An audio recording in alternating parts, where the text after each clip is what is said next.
Bem, vamos pegar nossas Bíblias, Atos dos Apóstolos, capítulo 3. Atos, capítulo 3. E o versículo é o 1. Atos 3 e 1. Dando continuidade à série Os Discípulos e Seus Temperamentos. Hoje vou falar sobre um segundo discípulo, sobre um segundo temperamento. Creio que quando trata sobre esses assuntos de personalidades, temperamentos, a gente se identifica e também identificamos pessoas. Então a gente se identifica as pessoas, a gente começa a se ver, na mensagem, no ensino. Hoje vou falar sobre João. Então, Atos capítulo 3, versículo 1, diz assim: E Pedro e João subiam juntos ao templo à hora da oração, a 9ª. Então, apenas comecinho do versículo. E Pedro e João subiam juntos ao templo na hora da oração, a hora 9ª da oração. Pedro e João subiam juntos. Hoje eu vou falar sobre João. E João, o apóstolo, ele está na classificação, digamos assim, de temperamentos como melancólico. Então Pedro era o colérico e João era o melancólico. Os temperamentos, obviamente, eles fazem um contraponto um ao outro. Ou seja, tem horas que eles são antagonistas mesmo, eles são confrontadores, eles não conseguem viver juntos, porque é muito conflituoso. E obviamente que o colérico também há um contraponto com o fleumático e assim também com o melancólico, porque tem algumas diferenças. E eu escolhi o texto de Atos capítulo 3 para evidenciar que Pedro, sendo colérico, convivia com João sendo melancólico. E eles não conviviam apenas, viam um período de culto e embora, eles conviveram como Jesus conviveu com eles naqueles 3 anos e 4 meses intensos, o dia inteiro, a noite inteira e também após o ministério de Jesus. Alegre lembrança sobre os temperamentos. Então nós estamos falando sobre os temperamentos dos discípulos, algo criado nos 400 anos antes de Jesus por Hipócrates, foi quem criou a questão dos temperamentos, e aqui trata dos discípulos. Então, um dos maiores desafios, como eu falei no domingo passado, era harmonizar cada discípulo com o seu temperamento em prol de uma missão. Então era muito difícil você gerir isso, obviamente, como eu falei, porque os temperamentos eles são antagônicos entre si, eles acabam entrando em conflitos em determinado tempo.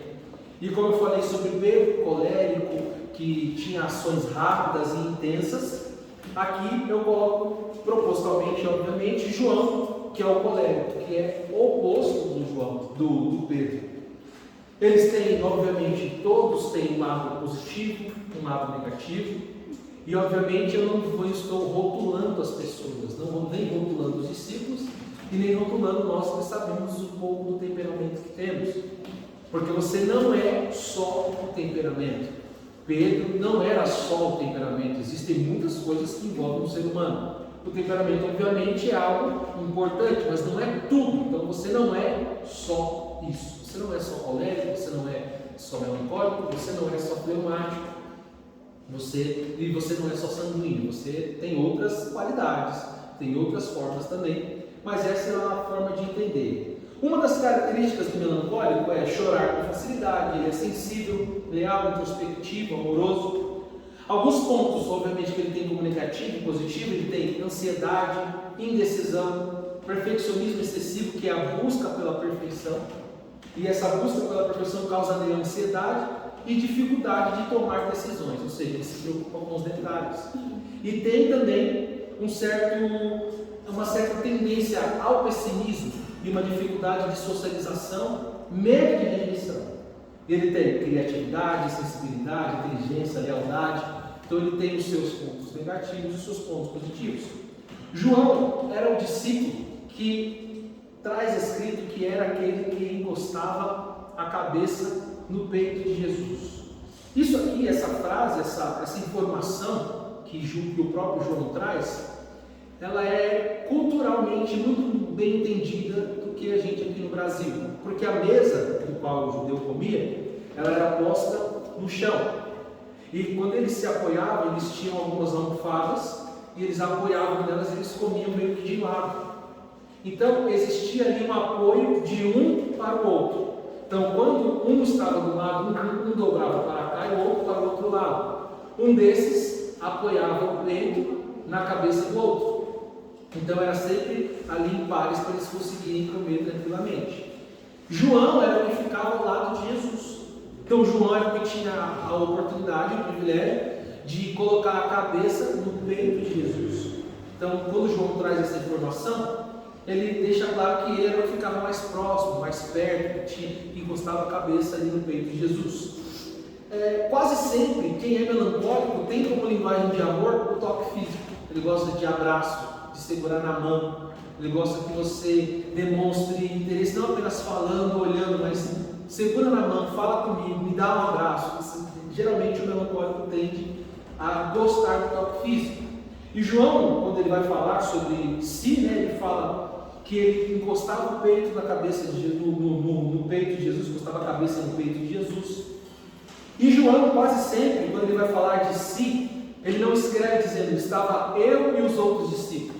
Ele não diz, estava Pedro, João, estava Pedro, Mateus e eu. Não, ele escreve o discípulo a quem Jesus amava.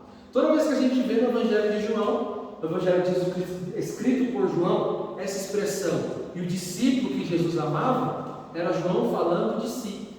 João ele falava de si, para não dizer o seu nome, ele dizia, era o discípulo que Jesus amava. Isso significa que Jesus não amava os outros 12? Obviamente que não. Mas deixa claro na escrita de João o seu temperamento melancólico, sensível, e ele gostava de falar sobre amor. Ele gostava de dizer que que ele era o discípulo que Jesus amava, porque ele reclinava a cabeça no peito de Jesus.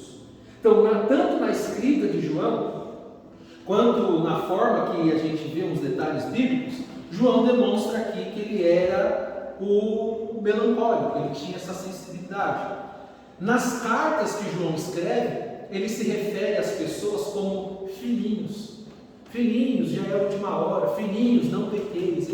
E essa expressão filhinhos, em hebraico e em aramaico, tem duas expressões para filho: bem e o mais conhecido que é o bar. Então, bem e bar falam de filhos. Bem é em aramaico, bar é em hebraico. O bem diz filho, apenas filho. O bar, ele dá a ideia do diminutivo e também do filho do coração. Então, o bar é filho do coração e é filhinho. Então, tinha uma outra forma de escrever filho, mas João optou sempre por essa forma mais carinhosa, deixando também a sua forma de escrita como ele era a sua personalidade. Se você ler a carta de Pedro, você vai ver expressões diferentes, mas a expressão de João, ele usa muito filhinhos, e essa expressão que é o discípulo a quem Jesus amava. João, ele começa descrevendo no capítulo 1 Jesus de uma maneira poética, porque obviamente o melancólico tem essa parte também poética, que é a parte mais sensível do ser humano. Quando Marcos e Lucas e Mateus vai falar sobre Jesus, a maioria deles começam contando a genealogia. E Jesus, filho de tal, ele vem falando. Um fala a genealogia de trás para frente, de Jesus a Adão, o outro fala ao contrário, de Adão até Jesus. E João começa de uma forma poética, dizendo que no princípio era o Verbo era Deus, e o Verbo estava com Deus, e o Verbo andava com Deus, e nada do que foi feito se fez, não se fez senão pela sua palavra. Então João fala poeticamente sobre Jesus. Ele diz que Jesus era a luz e as trevas não quiseram, e mesmo Jesus sendo a luz, os homens o rejeitaram. Então João traz também na escrita a sua forma de falar, de viver, que é essa forma da poesia também, mais sensível, que obviamente você não vai ver Pedro escrevendo uma poesia, você não vai ver Pedro falando, e aí vinha Jesus que era uma bela luz e raiou. Pedro não vai falar isso. Pedro ele vai muito mais à frente e ele vai direto ao ponto. João ele é mais melancólico, então ele tem essa sensibilidade. A sensibilidade de João, obviamente, tinha lugar no reino, assim como o comportamento colérico de Pedro. João ele tinha uma lealdade, tinha sensibilidade. E João, obviamente, no final da vida de Jesus, ele é o único discípulo que fica aos pés da cruz. Os outros estão escondidos, fica apenas a mãe de Jesus, João, e aí tem o Nicodemos e tem o José de Arimateia. Mas João é o único discípulo que fica. João ele vai com a sua sensibilidade até os últimos momentos, ele vai suportando mais. Pedro, obviamente, a gente viu que quando Jesus começou a ser julgado, Pedro, além de cortar a orelha do soldado, ele foge, depois ele fica observando de longe, e porque ele não consegue lidar com aquele momento de ver Jesus sendo entregue, sem reação. Ele não consegue, mas João vai até o final. João consegue observar todas as etapas, pela sensibilidade de João, até o ponto de que Jesus olha para João e diz: João, eis aí a sua mãe, que é Maria. Olha para Maria e diz: eis aí o seu filho. João foi quem cuidou de Maria até o final da sua vida. A igreja de Éfeso ela foi pastoreada há muito tempo por João, congregando lá a mãe de Jesus, Maria. Então Jesus deixa para João a responsabilidade de cuidar de Maria, muito mais também pela sua forma de lidar, pela sua sensibilidade, a maneira com que ele ia lidar e como ele ia cuidar da mãe de Jesus. E João ele vai até o fim, demonstrando obviamente o seu temperamento. E quando Jesus morre e vai ser colocado no sepulcro, levam Jesus para o sepulcro, a gente sabe que ao terceiro dia foram as mulheres ungir o corpo de Jesus, e quando elas chegam lá, não tem corpo, a pedra está removida, e elas têm uma visão de um anjo aparece para elas e diz que elas estavam procurando entre os mortos aquele que estava vivo. E imediatamente elas vão correndo chamar os discípulos. Elas vão correndo chamar os discípulos e dizer: olha, a gente foi levar as especiarias para ungir o mestre, e chegando lá, ele não estava lá. E o corpo do mestre foi roubado, é o que eles começam a dizer. Então roubaram o corpo do mestre. Eles não se lembram da profecia da ressurreição ao terceiro dia. Eles começam a pensar: os soldados levaram o corpo de Jesus para outro lugar. E aqui é um texto também muito bonito, que é João 20 e versículo 3, que é quando vai Pedro, e João vai dizer obviamente, Pedro e o discípulo a quem Jesus amava. João enfatiza muito isso no livro, na carta inteira dele, dizendo sobre esse sentimento dele de Jesus. E eles vão até o túmulo para ver o que estava acontecendo. E na narrativa de João, ele diz que saíram Pedro e o discípulo a quem Jesus amava, correndo em direção ao sepulcro. E nessa corrida, João, sendo mais novo que Pedro, ele corre à frente. Ele passa de Pedro e ele chega primeiro no sepulcro, em João capítulo 20, versículo 3. Só que quando ele chega primeiro lá, ele não consegue entrar no sepulcro para ver se Jesus estava lá. Então ele correu mais que Pedro. Só que quando ele chegou no sepulcro, aí ele não consegue entrar. Ele não consegue dar continuidade àquele feito. Ele fica esperando o Pedro chegar. Tem a questão da indecisão do melancólico, que é chegar e falar: e agora? Eu entro ou eu espero Pedro? E se eu entrar e tiver um corpo lá e não é o corpo do mestre? E se eu entrar e não tiver ninguém? E aí ele fica indeciso e ele acaba não entrando. Pela própria narrativa dele diz que ele não entra. Tem também a questão dessa melancolia, de ser mais sensível, dele não suportar ver o corpo de Jesus lá no sepulcro. Ele pensa: e se eu chegar lá e Jesus e o corpo do mestre ainda está lá, ainda estiver lá? Eu não vou suportar, eu não vou conseguir, eu vou chorar muito, eu não vou conseguir, as minhas emoções me travam. Uma das características também do melancólico é que às vezes o sentimento, o choro, a tristeza impede que ele tome algumas ações. Ele, diante de uma situação como essa, de Jesus estando no sepulcro, ele não consegue ter reação de entrar e ver se realmente era aquilo que as mulheres haviam falado. Ele prefere não ir, ele prefere não ver, ele prefere não entrar, e ele fica parado na porta até que ele chega a Pedro, e obviamente, conhecendo a personalidade, o temperamento de Pedro, que nós vimos semana passada, ele chega, vamos pensar que ele chega no túmulo e fala para João: adiantou você correr na frente? Adiantou, João, você vir disparar na minha frente? Se você não tem coragem de entrar para olhar, por que você correu tanto se agora você chegou aqui e você não faz o que é preciso? Pedro chega, entra, aí vê que tem apenas os lençóis, um lenço dobrado, e sai e diz: realmente, João, ele não está aqui. Então Pedro corre junto, João chega primeiro, mas é o temperamento de João lá fora, ele é emotivo demais, ele não consegue entrar para ver. E aí Pedro chega e diz: a gente já está aqui para ver? Então a gente vai ter que ver. Não adianta você ficar na porta, chorando, dizendo: será que ele vai estar aí? Não, vamos entrar e a gente já vê, a porta já está aberta. Então Pedro chama ele para entrar, ele não entra, ele fica com medo. Pedro entra, vê o que tem lá e sai e diz: olha, realmente, ele não está aqui, ele já ressuscitou. E o diálogo que eles estão falando aqui é esse sim, roubar o corpo do mestre. João dá ênfase na questão do roubar o corpo. Isso entra na questão do pessimismo de João, de ver uma situação e ter lá dizendo assim: Jesus ele já deixou uma promessa que ele ia ressuscitar. Mas diante da possibilidade de Jesus não ter ressuscitado, ter sido roubado o seu corpo, João ele diz: parece que roubaram o corpo do mestre. Ele não tem coragem nem de ir lá ver se realmente roubaram o corpo do mestre. Então ele já para no pessimismo. Isso fica um dos pontos negativos do melancólico, que é esse pessimismo de fazer: não vai dar, não é, parece que não é o que a gente queria. E muitas das vezes ele não faz nada, porque ele fica preso a esse sentimento do pessimismo.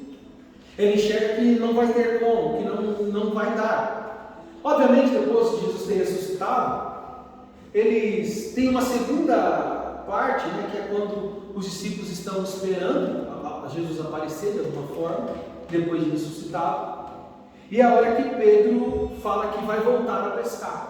E Pedro toma posição mais uma vez, levanta e diz: eu vou voltar a pescar, porque a gente não sabe o que aconteceu, a gente não viu ele. As mulheres até disseram que ele ressuscitou, mas a gente não viu, a gente chegou lá, estava vazio, então a gente vai voltar a pescar. E aí, como eles vão voltar a pescar, eles decidem pegar a sua rede e ir para o barco. E aí eles, mais uma vez, passam a noite inteira sem pescar nada. Repete o que aconteceu no início, lá quando Jesus encontrou eles. Eles passam a noite inteira tentando pescar e eles não conseguem pescar absolutamente nada. A pesca é frustrada, não tem o objetivo que é o peixe. E aí, logo pela manhã, mais uma vez, aparece um homem na beira da praia e pergunta para eles: como que foi a pesca de vocês essa noite? E aí eles respondem que foi frustrado, não conseguiram pescar nada. E aí esse homem disse para eles assim: por que vocês não voltam para o mar e tentam novamente? Por que vocês não tentam agora jogar a rede do outro lado? E aí eles, estranhamente, eles pegam o barco, eles voltam para o mar e vão tentar jogar a rede do outro lado. E nenhum deles se ligou que já havia acontecido algo semelhante há muito tempo atrás, há uns 3 anos e pouco atrás, quando eles encontraram Jesus. Pedro começa a jogar a rede de novo, e quando ele joga a rede, aí essa pesca diz que eles pescaram 153 grandes peixes. E quando ele está puxando a rede cheia de peixes, aí entra mais uma vez João. João toca em Pedro e diz: Pedro, você não está percebendo que é a mesma situação que a gente viveu da outra vez? E Pedro está tentando puxar a rede. Pedro não está se ligando aos fatos, atento aos fatos que estão se repetindo. Pedro está pescando. João, essa é a hora de conversar. A gente está tentando tirar a rede, puxar os peixes aqui, e você está me falando o quê? Aí João, com a sensibilidade do melancólico, barra Pedro mais uma vez. Porque é quando Pedro para e ele consegue perceber que realmente, João, isso já aconteceu. E aconteceu e era o mestre. Ou seja, o lugar aqui de João, a sensibilidade de João, barrou aquela euforia, aquela impossibilidade de Pedro de pescar e tirar os peixes, porque João fala: João, Pedro, você falta para você, Pedro, ser um pouquinho mais sensível ao quê? Ao que o homem acabou de falar para nós. Se você observar, Pedro, o que ele disse é a mesma coisa que o mestre disse quando ele encontrou a gente lá atrás. Quando a gente também tinha passado uma noite inteira pescando, tentando pescar, não havíamos pescado nada, e aí ele chegou e falou para a gente: lance a rede do outro lado. Você não, Pedro, você não se atentou que as mesmas palavras são as mesmas palavras e é o mestre que falou com a gente agora há pouco. Então Pedro para e aí ele deixa as redes, abandona o barco, tira a sua capa e ele pula no mar e volta nadando. Mais uma vez o comportamento de Pedro não esperou por ninguém. Pedro falou: até vocês virar esse barco aqui, até vocês tirar a rede e remar de volta, eu vou primeiro. Pedro abandonou tudo e pulou, mas ele só chegou ao entendimento com a fala do melancólico João, quando João se atentou ao detalhe da voz de Jesus. João voltou para o barco e possivelmente, como um melancólico, ele voltou pensando. E como alguém que reclinava a cabeça no peito de Jesus, que ouvia a voz de Jesus muito mais de perto, que ficava sempre prestando atenção com essa sensibilidade, e era sempre quem estava junto com Jesus: Pedro, Tiago e João, eram os três que estavam sempre juntos. E aí João volta para o barco, mas ele já volta diferente do que Pedro. Pedro volta com a intenção de já lançar a rede do outro lado e pescar. João volta tentando pensar, dizendo: eu já ouvi essa voz, eu já ouvi essa frase, e isso para mim, isso está me lembrando alguém, me lembrando alguma coisa. Ele volta, mas ele volta com a sensibilidade, tentando discernir o que ele viu. Ou seja, o comportamento do melancólico João, nessa hora, foi extremamente importante para que os discípulos parassem aquela confusão da pesca e Pedro falasse: é o mestre. A gente estava esperando o mestre. Ou seja, eles já tinham ido no túmulo, já estava vazio, e agora eles estão pescando, esperando rever o mestre de alguma maneira. E aí João fala com sensibilidade para Pedro: fala: Pedro, eu sei que tem horas que a gente tem que ir a milhão mesmo, fazer as coisas e correr, mas é o mestre que está falando com a gente.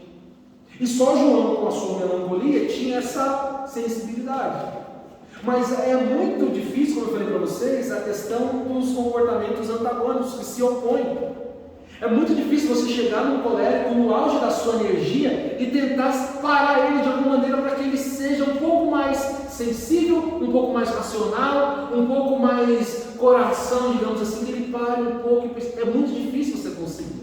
Você não tem como chegar enquanto está um colérico no auge da sua produção, por exemplo, fazendo algo que ele precisa fazer rápido, trazer resultados, e você chegar e tentar falar para ele: calma aí.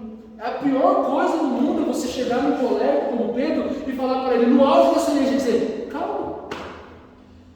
É muito difícil você conseguir chegar e dizer isso. Aí João fala: oh, Pedro, eu sei que você está aí, acelerado, mas vamos ser um pouquinho mais sensível. Vamos ouvir o que o mestre, foi o mestre que falou com a gente, João. Não foi um homem, ô Pedro, não foi simplesmente um rapaz que estava andando na beira da praia. As palavras dele foram exatamente as mesmas. E aí Pedro lança sua capa, volta nadando, e aí vem os discípulos, e aí nesse tempo tem um diálogo entre Pedro e Jesus, e eles voltam. Quando os discípulos chegam, Jesus tem na praia já pão e peixe na brasa, comida para eles, e aí chama eles, e aí tem altos diálogos. E Jesus fala para Pedro o seguinte: Pedro, quando você se converter, converta seus irmãos. Jesus fala para Pedro: Pedro, o diabo pediu a sua alma para trilhar como trilhava no trigo. E aí Jesus diz para ele: e eu orei ao Senhor para que você fique forte, porque ele vai realmente fazer e vai ficar difícil. E Jesus sobe aos céus, e o texto que eu digo a vocês é um texto que vão Pedro e João juntos ao templo. Então, Pedro e João juntos ao templo,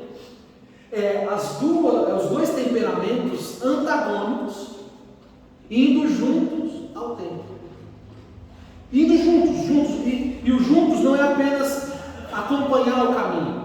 A Bíblia tem vários textos que falam sobre juntos. Tem um maravilhoso que explica bem que podem dois andarem juntos, se não estiverem de acordo. É um texto. O andar juntos não é apenas acompanhar a pessoa, mas é conseguir conciliar os interesses, conseguir conciliar o objetivo e a vontade de fazer o que eles estão fazendo. Então Pedro e João estão juntos. Quem olhava e conhecia os dois, dizia, mas é muito difícil. Como que esses dois conseguem andar juntos? Porque parece que um está sempre à frente, como aconteceu lá na ida no túmulo, e o outro está sempre atrás, mas eles não percebem que quando eles chegam, aí uma personalidade para, a outra continua. Ou seja, eles encontraram harmonia para estarem juntos, mesmo tendo temperamentos antagônicos, que se opõem, que se colidem, que se combatem. Por que eles encontraram esse objetivo? Como eles conseguiram conviver? Porque, como eu falei da outra vez, o seu temperamento ele tem que ficar sujeito a Jesus, a vontade de Jesus. Ou seja, o colérico de Pedro e a melancolia de João, todos os anos ficaram sujeitos à missão que Jesus deu a eles. Ou seja, a hora que João estava melancólico demais, pessimista demais, estava sensível demais, aí tinha Pedro para dizer, vamos, eu vou entrar, eu vou ver o que aconteceu. E horas que Pedro estava afoito demais com a questão do barco, tinha João para dizer, Pedro, para, vamos pensar um pouco, vamos ser um pouco mais sensível. E obviamente que havia conflito por conta das personalidades, mas quando se tratava da missão, eles andavam juntos. Obviamente, você convivendo com pessoas que têm um temperamento diferente do seu, vai ter um momento que vocês vão colidir, porque não tem como você passar ileso por isso. Uma hora você vai estar querendo que o melancólico seja mais ativo, seja mais para frente, e hora o melancólico vai querer que você seja um pouco mais para trás, um pouco mais calmo, um pouco mais sensível, falar, sei lá, maneira um pouco nas palavras. E tem hora que Pedro vai falar para o João, não, você está falando manso demais, seja um pouco mais incisivo. E aí vai ter os conflitos, mas quando se trata da missão, eles iam juntos ao templo.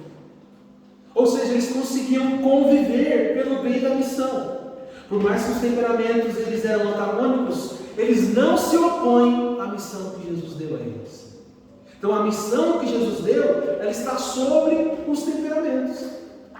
As diferenças dos temperamentos, elas não podem colidir ou atrapalhar a missão que Jesus deu para João e para Pedro. A missão e o reino, obviamente, eles são muito maiores do que os nossos temperamentos. Então eu sei que o melancólico tem a sua forma de ver a vida, o colérico, como Pedro, tem a forma de ver a vida, mas quando se trata a missão, quando se trata do que Jesus deixou para que a gente fizesse, os nossos temperamentos precisam ficar submissos à vontade de Deus, porque só assim Pedro e João conseguem andar juntos. Só desse jeito eles vão conseguir andar juntos até o templo. E o que acontece quando eles chegam no templo? Pedro e João subiam juntos ao templo na hora da oração, e era trazido um homem que desde pequeno ele era coxo e era deixado na porta do templo, na porta chamada Formosa, e ele ficava ali pedindo esmola. Então estavam Pedro e João juntos, os dois temperamentos não mudaram ali, porque uma das coisas também que antigamente era muito pregado, e hoje, obviamente, com o passar do tempo, a Bíblia a gente vê que quando Deus chama Pedro e chama João, por exemplo, Deus já sabe quem eles são, Deus já sabe como eles se comportam, e Jesus não anula eles totalmente, Jesus simplesmente coloca o que eu chamo aqui do freio, que é, seu temperamento vai continuar aí, mas precisa ficar submisso à minha vontade. O homem era colocado todo dia na porta para pedir esmola, e quando ele vê Pedro e João, que iam entrando no templo, ele pediu que eles lhe dessem uma esmola. Pedro e João fitando os olhos dele. O fitando os olhos é colocando os olhos e parando, contemplando, pararam e olhar.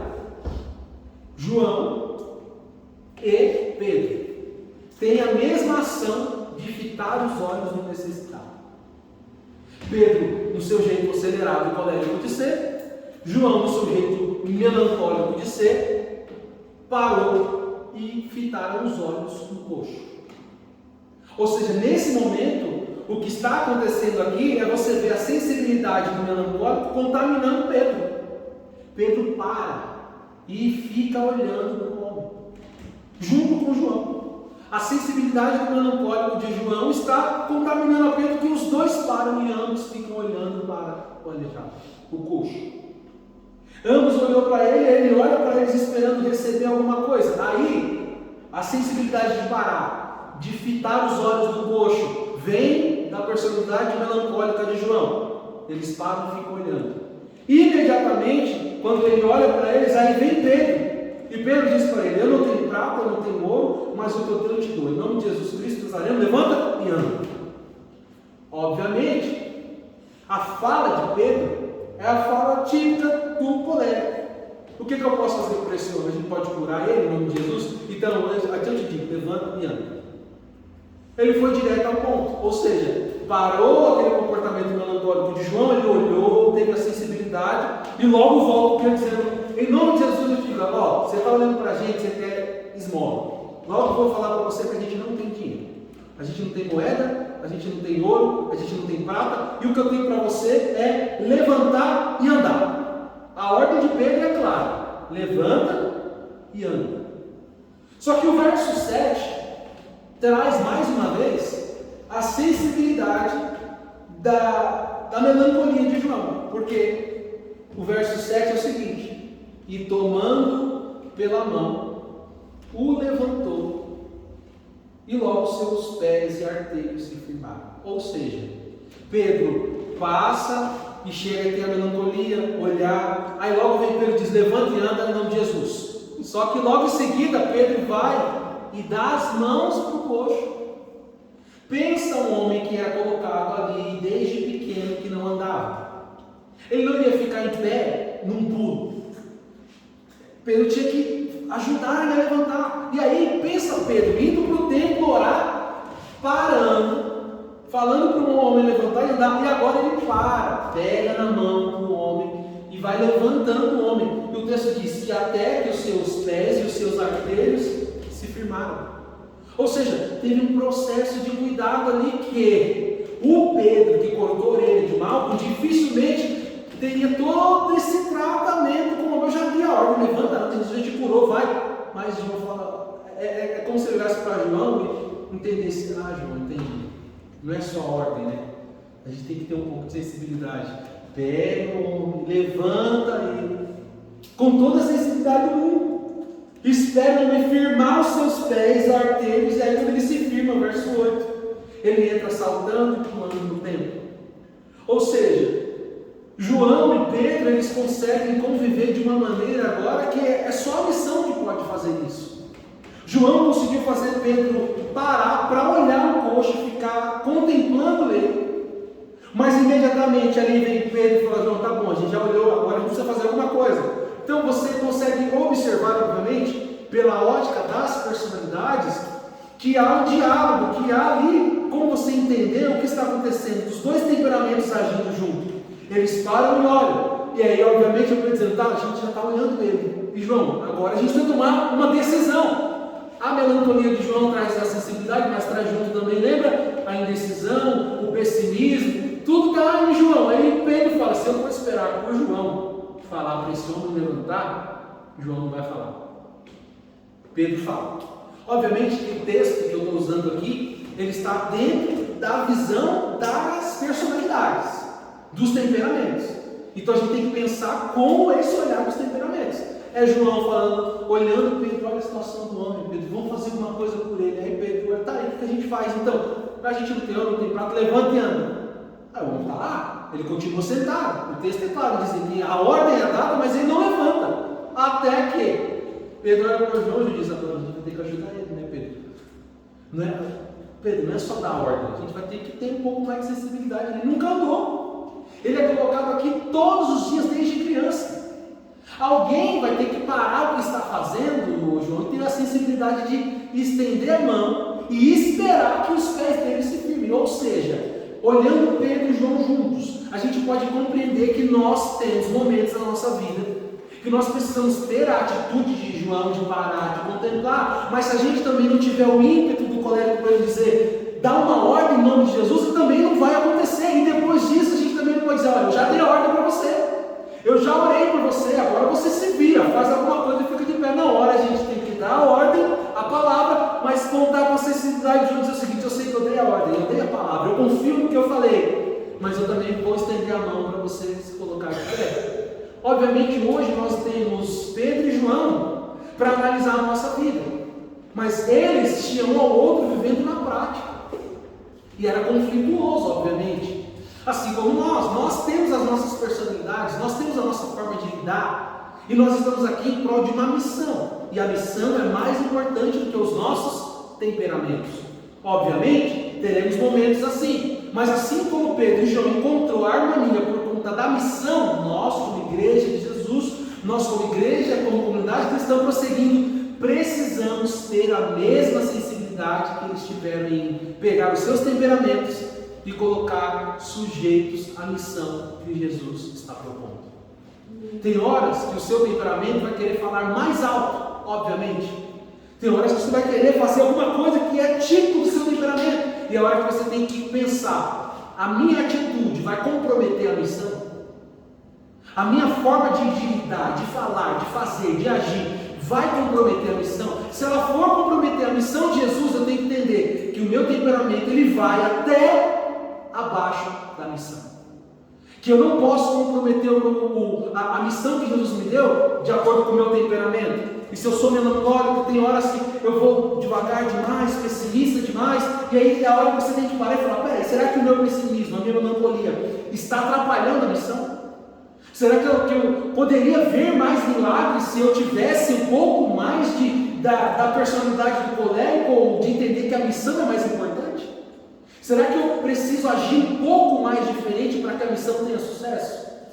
Ou seja, se eu estou sendo rápido demais como colérico, ou se eu estou sendo melancólico demais, pessimista demais, e ver sempre dificuldades demais, eu tenho que parar e falar: peraí, eu acho que está comprometendo a missão.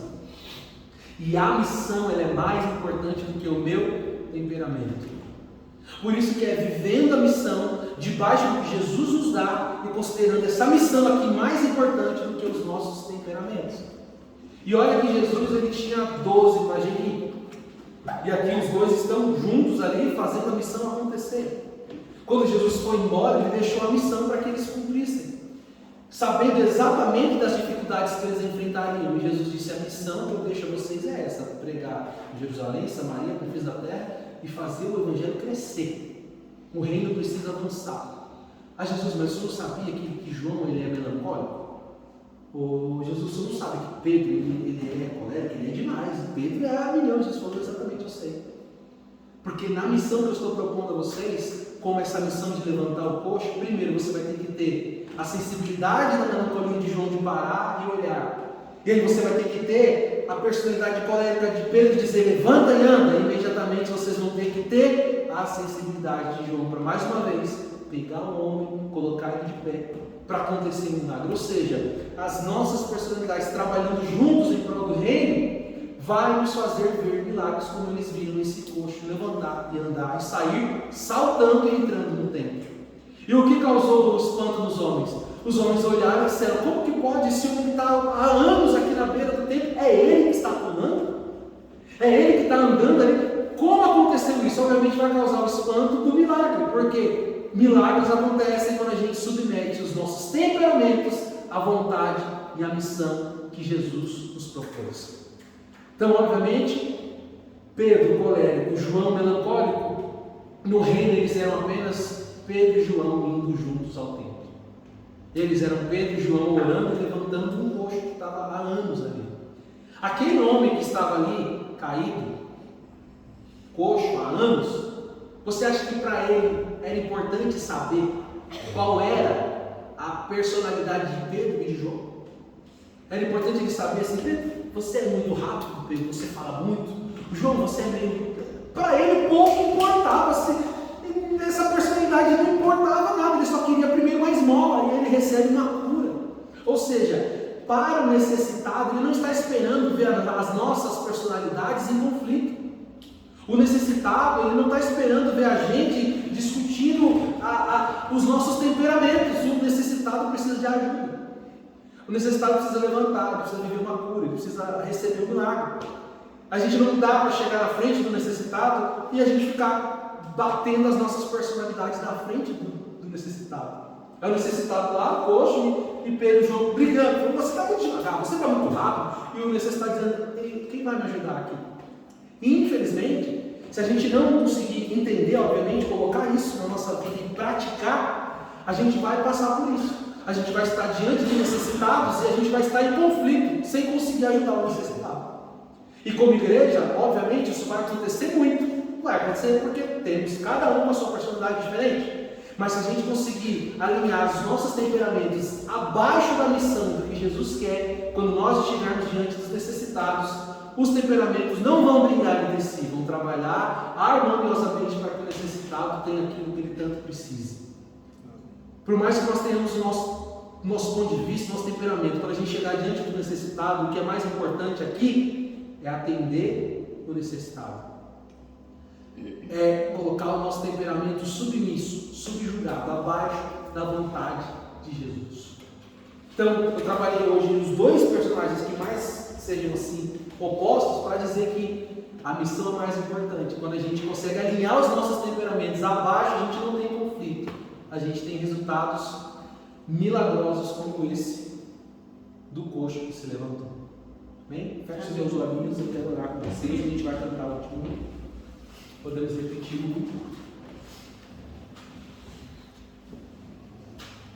para que a gente possa orar. E aí a gente pode, na nossa oração, falar o seguinte: Senhor, eu creio que algumas vezes eu acabei comprometendo alguma missão por conta do meu temperamento. Isso eu falo de mim mesmo, como ser humano, e eu creio que nós, como pessoas, passamos por isso. Tem momentos que a gente para e fala: se eu tivesse tido uma atitude diferente, eu acho que o resultado seria diferente. Tem horas que a gente fala que se eu tivesse sido menos pessimista, menos melancólico, eu acho que o resultado teria sido outro. Se eu tivesse sido menos colérico, então o resultado seria outro. Senhor, nos ajude a harmonizar as nossas personalidades, os nossos temperamentos, abaixo da missão e da sua vontade. Que quando a gente estiver diante do necessitado, Senhor, a gente possa suprir a necessidade em nome de Jesus e não estarmos em conflitos na frente dos necessitados. Porque as pessoas que estão necessitadas de ouvir uma palavra, de receber um milagre, de sair da situação deplorável que estão, elas não estão se importando qual é o nosso temperamento. Desde que, quando estivermos diante deles, o nosso temperamento não seja conflituoso e que eles possam ver que o Senhor e o seu nome têm poder através de nós. Pai Santo, nos ajude. Obviamente não é uma tarefa fácil subjugar quem somos abaixo da sua vontade, mas que até o final desse mês a gente consiga transitar sobre esses temperamentos e que a gente possa chegar ao final entendendo mais o outro, nos colocando no lugar do outro que tem outro tipo de temperamento, e que a gente possa chegar concluindo que realmente o nosso temperamento tem papel importante no seu reino, quando ele fica submisso à sua vontade. Senhor, nos ajude. Falo mais uma vez que não é tarefa fácil, é muito difícil para mim, é muito difícil para nós subjugar o nosso temperamento, porque faz parte de quem somos. E eu louvo o Senhor porque o Evangelho não é sobre quem somos, é sobre quem o Senhor quer que nós sejamos. Eu louvo o Senhor porque o Evangelho não é sobre mim, sobre a minha personalidade, o meu temperamento, mas o Evangelho é sobre eu negar quem eu sou e levar a minha cruz todos os dias. Pai, que nós possamos entender que o Senhor é o único, Pai, e que diante do Senhor as nossas personalidades e temperamentos eles são diminuídos a nada, porque o Senhor é o nosso modelo central. E a gente não vê Jesus no meio desses conflitos de personalidade e de temperamentos. A gente vê Jesus cumprindo uma missão, para que nós possamos continuar louvando ao Senhor, cumprindo a sua missão, compreendendo o nosso lugar e a nossa relevância com o nosso temperamento. E sempre que ele estiver passando da medida, nós vamos subjugar-nos à sua vontade e a que o Senhor quer de nós. É isso que eu te peço em nome de Jesus. Amém. Amém.